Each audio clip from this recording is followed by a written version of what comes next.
Hey guys, what's up? My name is Dan and welcome back to the channel. Today we're going to be talking all about Arsenal signing Noni Madueke from Chelsea. A big signing, an important signing, shall I say. Not necessarily a big one, but an important signing. And obviously this is the one transfer, probably the whole summer, of any team that everyone's got like an opinion on. Good and bad. I'm just going to get into my own personal opinions because it kind of has changed over the last month, few weeks or so. But look, let's just get straight into it. He's brought in as a right wing cover for Saka. It sounds derogatory, but it's not really. I mean, we saw last season, it was proven beyond doubt that if we do not have Saka for a specific period of time, we suffer.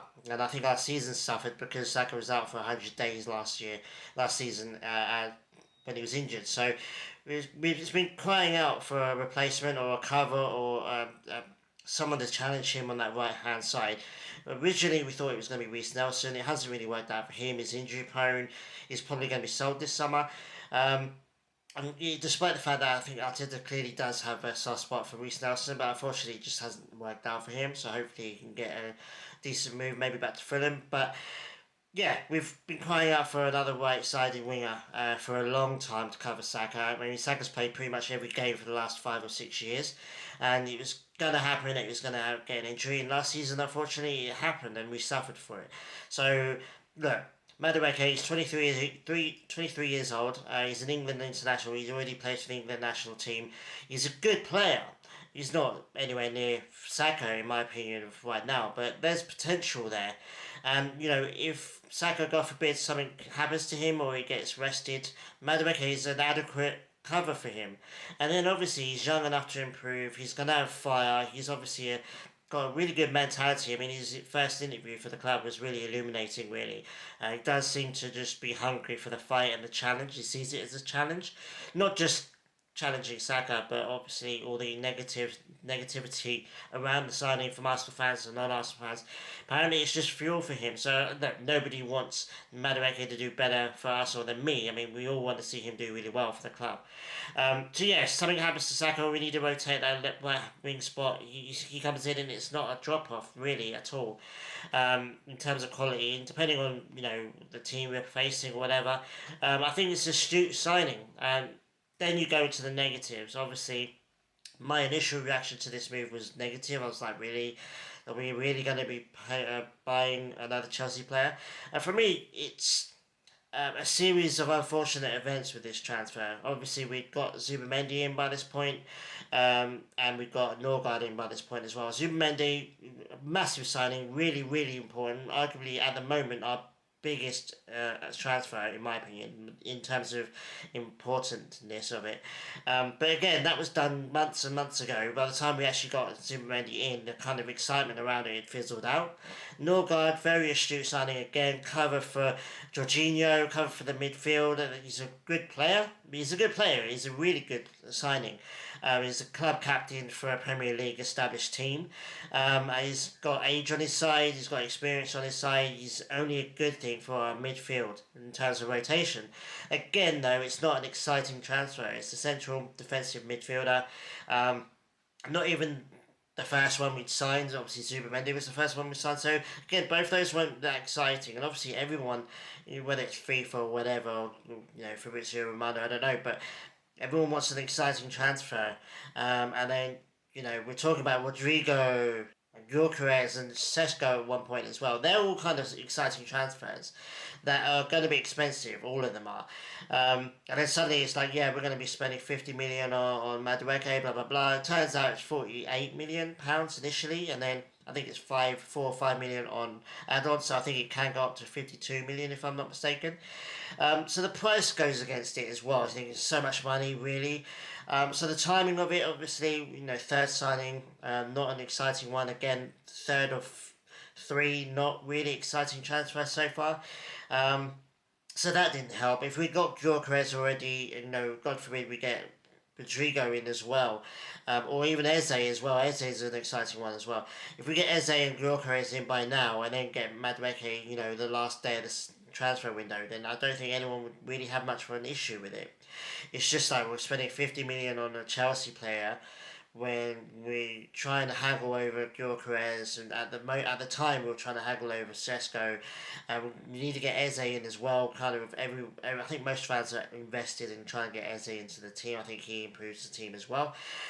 So yeah, timing wise, not really great. The fact that he's a Chelsea player as well, another Chelsea player. I mean, we've been lucky of late. Havertz has been a success for Arsenal. People like Mark Goldbridge seems to think that Havertz was a failure. I don't know where he got that from. Havertz has been astounding. Arguably, he's had a couple of his best seasons in the Premier League under Arsenal. So, don't know where he's getting that from. He's a Champions League level player, and then obviously Jorginho as well, which he ends up being a really, really good squad player for us. Sterling is an anomaly. I think Sterling hopefully is the last flop we're going to ever get from Chelsea. Luckily, that was just a loan, so it didn't really cost us anything, although I think we did have to pay his wages, I'm not sure. But yeah, so overall, of late, we've been doing quite well with Chelsea. It's just really, don't really want to give that club any more money. Don't know what Chelsea have on everyone else, but they seem to get an extraordinarily large amount of money for all of their players. I mean, it's not just us. They robbed Man United blind with Mason Mount, and they've done it to others as well. They get ludicrous amounts of money from their players. So I'm not quite sure what's going on there. But all of that adds up to a negative opinion of the Madueke deal. But you look into his numbers, you look at him playing, you think actually there's a player there, and he's 23. He's already an established, or pretty much an established England international, which is only going to help us long term. He's got a whole bunch of England teammates in the team. Saka, Declan Rice in particular seems to really like him. So hopefully, we improve him and he improves us, and again, there's not going to be so much pressure on Saka to stay fit and play in, game out, and hopefully he gets a little bit of his time, and hopefully that helps Saka reach the toppest level of the game, even greater numbers of goals and assists, because he's not knackered all the time from playing game in, game out. So I think it's a good signing. Overall, I think 50 million, maximum of 52 million or whatever, I think is a good deal in the overall scheme of things, and you see what players are going for in this transfer window. I think it's a good bit of business. It's not massively exciting, don't get me wrong, but again, our squad, arguably now, I think our squad's better than it was this time last year. We've got two good goalkeepers now. We've upgraded the Kepa. Kepa's an upgrade on Neto that we got last season. Again, super cheap for him. If you're looking at him just from being at Bournemouth last season, he had a phenomenal season with Bournemouth. I think if he'd signed for Bournemouth from Spain or Netherlands, I think we'd be raving a bit more about Kepa. But yeah, we've upgraded the goalkeeper position. We've upgraded in the midfield. Our midfield's so strong now. And yeah, hopefully we'll just get that Gyökeres deal, get an Eze deal, kind of upgrade the attacking side of the pitch, and then we're good to go. Everyone I think had an initial bad reaction to this Madueke deal, but I think overall, if you look into it, give it time, and then obviously people say, well, you're going to say that because he's signed for Arsenal now, so you're going to make a positive spin on it no matter what. Fair play, there is probably a little bit of that, but you look at Madueke as a player, I think he's a good player, and he's young, he's got age on his side, and he seems to have a really good attitude as well. I mean, Arteta and Berta seem to really, really like him.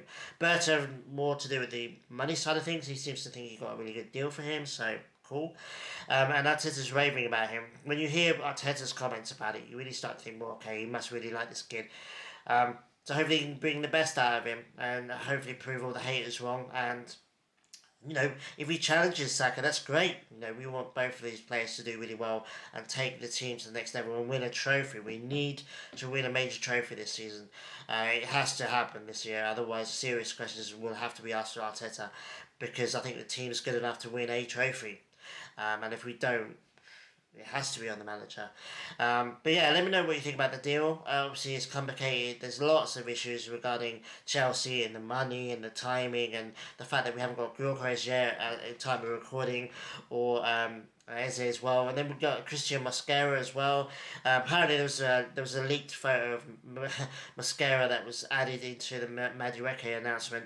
Not quite sure what happened. That's what happens when you leave it to the last minute before going out to pre-season, and suddenly we get a couple of players in. We've got to do media stuff for both of them, and one picture of one gets thrown into with the other. So Mascara looks like it's going to be done soon as. Maybe today, maybe tomorrow. I don't know if it happens over the weekend, but probably Monday. That's good as well. Upgrading the centre back position. I think we keep Kivior. I think our centre backs are going to be Saliba, Gabriel, Kivior, and Mascara going into next season, which is fantastic. Excuse me, fantastic. Um, we've just upgraded the squad. I mean, we've replenished the squad. We've got numbers in now, which is great. But yeah, anyway, guys, let me know what you think of the player Madueke and the deal and what our transfer window's been like so far. And let me know if you're excited with Mascara. It looks like it's a done deal. And then obviously Gilchrist, I think that's going to be done imminently, as well as Eze. So, yeah, let me know what you think about all these transfers and what our prospects are for next season. And yeah, welcome to the club, Noni Medawaki. And yeah, I'll see you guys very soon. Have a good weekend. Adios.